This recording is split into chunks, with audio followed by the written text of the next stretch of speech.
আসসালামু আলাইকুম। আজকে ভারাক্রান্ত মনে আপনাদের সামনে একটা জিনিস তুলে ধরব যে চট্টগ্রামে হিন্দুরা এক মুসলিম অ্যাডভোকেট ভাইকে জবাই করে হত্যা করেছে। এই সেম ঘটনা যদি ইন্ডিয়াতে হতো কি হতো? আজ প্রমাণ করিয়ে দিয়েছে বাংলাদেশের মানুষ আমরা ধর্ম নিয়ে রাজনীতি করি না।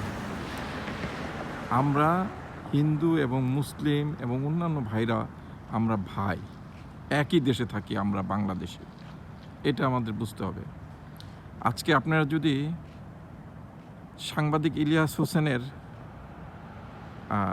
ভিডিওটা দেখবেন আপনারা এখন ঘুমাচ্ছেন, ঘুমের থেকে উঠে দেখবেন ঢাকা শহর দখলের জন্য আওয়ামী লীগ, ইন্ডিয়ান বাহিনী এবং হিন্দুরা একত্র হয়ে কিছু একটা করতে চাচ্ছে এবং সেইখানে আমাদের কিছু জেনারেল, লেফটেন্যান্ট কর্নেল, ব্রিগেডিয়ার এরাও জড়িত এবং পুলিশেও কিছু লোক জড়িত।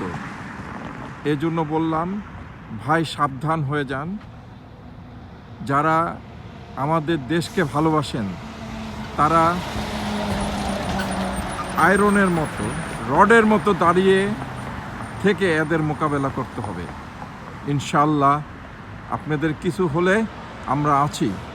আমরাও বিদেশে প্রতিবাদ তৈরি করে ফেলেছি। আজকে থেকেই আমাদের প্রতিবাদ শুরু হয়ে গেল।